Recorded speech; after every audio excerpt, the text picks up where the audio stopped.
जिले के ग्राम बरखेड़ा नज़ीक में, जो कि उन्हेल तहसील के अंतर्गत लगता है। यहाँ पर अभी एक दो रोज़ पहले हुई बारिश में गेहूं की फसलों को, प्याज प्लस अन्य फसलें जो थी उसमें बहुत ही काफ़ी नुकसान हुआ है, जिसकी चर्चा हम किसानों से करेंगे।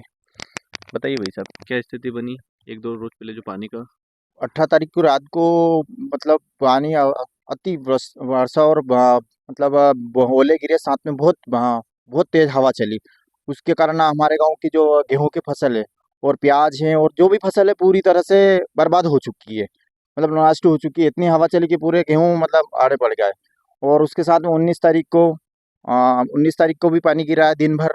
इसके कारण हमारे यहाँ बहुत ही ज़्यादा अतिवृष्टि के कारण बहुत नुकसान हुआ है। साथ में हमारे आसपास गाँव में भी बहुत ज़्यादा नुकसान हुआ है। कितने परसेंट नुकसान हुआ है, मतलब अनुमान लगाया जाए तो इसका? अनुमान के हिसाब से 80-85% नुकसान हो चुका है। पूरी तरह से फसल नष्ट हो चुकी है, बर्बाद हो चुकी है। अभी तक कोई भी जनप्रतिनिधि या अधिकारीगण आए सर्वे के लिए या नहीं आए हैं? हमारे यहाँ एक सूचना के आधार पर पटवारी महोदय आए थे और उन्होंने खेतों का मुआयना कर फोटोग्राफ्स वगैरह आगे पूछा है। उसके आधार पर किया। और नेतागण तो कोई अभी वर्तमान में कोई अभी आज दिनांक तक कोई भी नहीं उपस्थित हुए हैं। लिखित में आवेदन वगैरह कुछ भी कुछ लिखित हुआ नहीं? लिखित में ऐसा तो कुछ आवेदन वगैरह पंचनामा फसल का ऐसा कुछ भी आज दिनांक तक नहीं बना है। केवल एक सूचना, फौरी तौर पे सूचना के आधार पे ही पता लगा है कि बहुत नुकसान हुआ है। और उसके अलावा कुछ भी नहीं अभी तक। कौन सा गांव है आपका? हमारा गांव बरखेड़ा रंजीक है सर।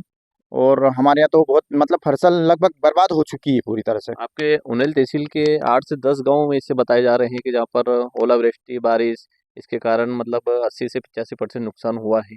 हाँ जी, हमारे उन्हेल बेल्ट के जो जैसे आक्या नजीक, बरखेड़ा नजीक और लेकोड़ा, अंजना, चामन, राजोटा, चंबल और पासलोद, कलालखड़ी, इन गाँवों में बहुत अतिवृष्टि हुई है। यहाँ पे ओले बहुत गिरे हैं। इसके कारण जो प्याज की फसल थी वो पूरी तरह से मतलब नष्ट हो चुकी है। उसमें इनके पूरे सिर टूट टूट गए ऊपर से और पूरी जमीन दोज हो गई चुकी है।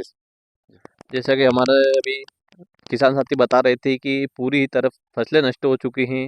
अभी तक ना ही कोई उच्च अधिकारियों द्वारा सर्वे का आदेश हुआ है, ना ही अभी कोई बीमा कंपनी या अदर कुछ भी खेतों का सर्वे करने के लिए नहीं आए हैं। किसानों का देखा जाए तो एक तरह से बहुत ही काफ़ी अत्यधिक मात्रा में नुकसान हुआ है, जिसमें गेहूँ थे, प्याज थे, बहुत सारी फसलें ऐसी हैं जो पूरी तरह चौपट हो गई हैं। किसान मजबूर हैं। इंडिया न्यूज़ दर्पण, उज्जैन।